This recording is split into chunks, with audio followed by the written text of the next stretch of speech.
Magandang araw po sa inyong lahat. Yon, may panibago na naman ako i-share sa inyo. So nakikita nyo, meron tayo dito na mga sinampay. So may bago tayong mga bili ditong makakapal na panglamig, makakapal na jacket. Yan, kita nyo, lumalapat na. So gagawa natin ng paraan yan.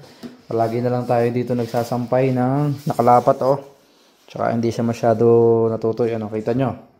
Ang kakapal niyan, pang ano yan, pang winter. Malapit na yung winter natin. So, gawa tayo ng paraan para hindi ganyan ang ating problema. And pwede nyong gayahin po ito. Pwede nyong i-DIY. Tabay lang kayo dyan mga kapatid. And shout out sa inyong lahat. Thank you po sa mga nanonood dyan. And papakita ko sa inyo para madaling matuyo din to at para mapakinabangan po ng ating mga viewers. Okay, kailangan natin ng hagdan na kahoy. So, may hagdan tayo dito. So, kung ano na mga pinagagawa nating content. So, yan, sa mga nagbo-board po dyan or naninirahan lang malayo sa inyong totoong bahay, yan, kailangan natin to. So, kung ano kayo, nahihirapan kayo magsampay, gagawa tayo ng paraan. So, may nakita tayo ditong hook. So, sa may bahay ata to, sa may ari.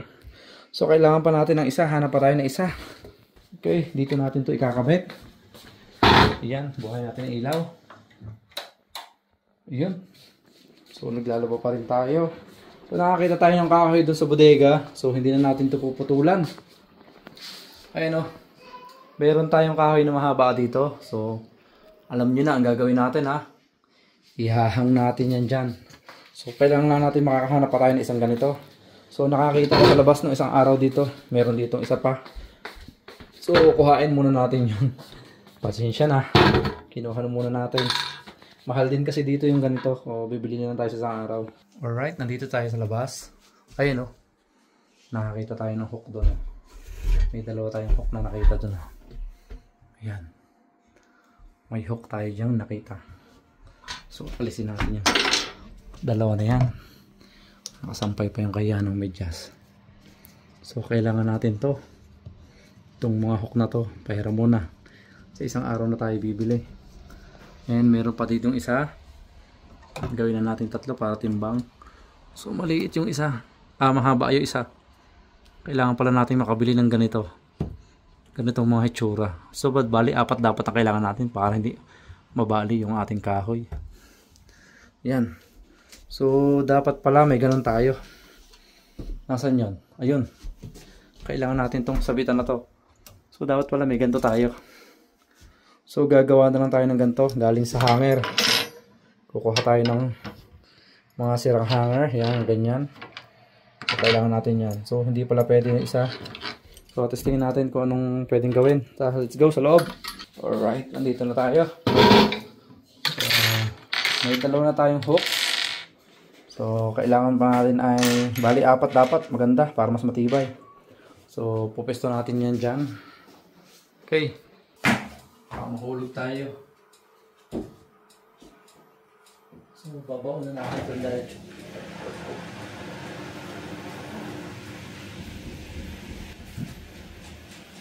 Matigas din siya, matigas.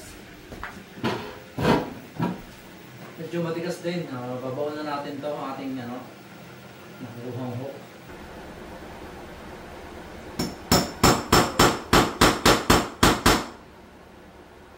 Pinakagat muna natin, saka natin ibabaon. Okay?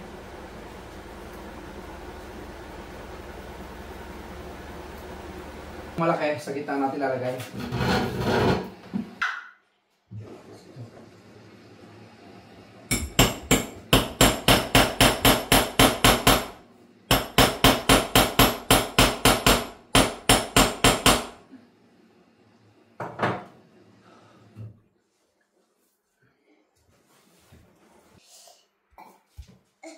Okay.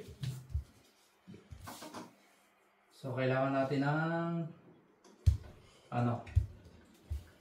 isa pang hook. So, gagawa tayo ng hook. Ito, kukuha tayo ng alambre. Ito ang gagawin natin. Gagawa tayo ng tatlong ganito. Okay. So, kapit pa natin isa. Isa, gagawa tayo dito. Yan. Lagay pa natin yung isa.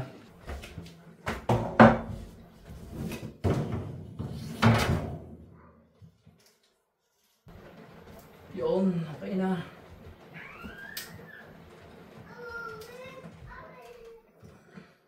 sarado. So, okay. Okay na po. Good. So, gawa tayo ngayon ito. Alright, gagawa tayo ng tatlong ganito. Yan, gawa tayo ng tatlong piraso na ito. So, wala tayong ibang ganito. Gawa na lang tayo. Okay. Madali lang po yan. Yan, makita nyo, mayroon na tayo nakakabit na isa dyan. Yan yung isa, malaki-laki. Yan ah. Meron din tayo dyan. And meron din tayo doon. So, okay lang po yan na malaki yung isa kasi magkakapantay naman ang ano niya, pinakababa niya. Pinaka layer niya, pantay siya. So, yan ang kailangan nating mahaba na kahoy niyan. And ito, gagawa naman tayo ng improvise. So, gagayahin natin to. Wala tayong pamputol. Kahit gunting na malaki na pangka ano. Tingnan natin kung meron to sa bodega. Hanap tayo doon. Alright, tingin tayo dito. Baka dito may pamputol. Yan, may gunting na malaki. So baka meron ditong alambre. Baka meron na dito. Kahit alambre lang sana, no? Kahit wala nang ano. So hanap-hanap tayo dito. Ano, ang ganda nito. Kaso baka pagalitan tayo na may-ari. So ito. Pwede siguro pang gupit, no? Yan o. Ito. Palagay nyo guys. Pwede siguro pang gupit, no? Yan, dali natin to. Ito siguro. Malaki-laki. Okay, yan o. Kailangan natin pang gupit sa kawad. So, tatlo na yun. Okay, kailangan natin to. So, try natin gupitin kung kakayanin natin tong gupitin.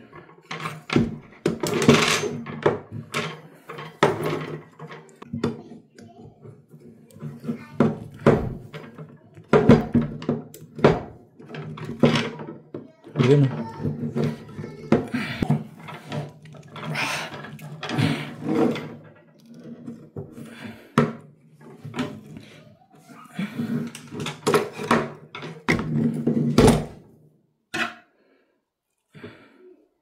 Mas matibay. Okay guys, hindi na natin pinutol oh. Kailangan natin ng ganito.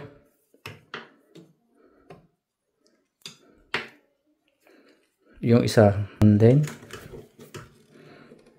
tigas, sakit ng kamay natin. Yun. Alright, testingin natin.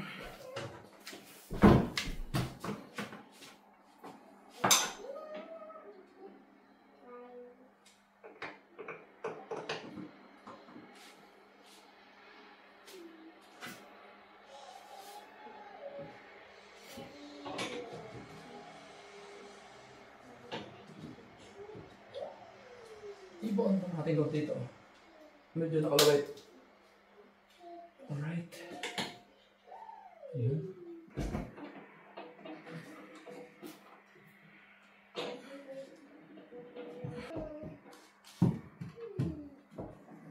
Matibay na yung ating sampayan. Malumpay. Yan. Ang lalaki pati. Oho.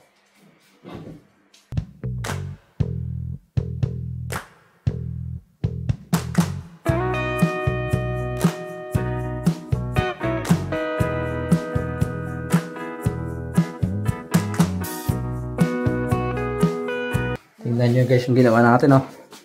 O, diba? Malaking tulong po yan sa ating ano, sa ating labada, lalo na pag nandito tayo sa ibang bansa.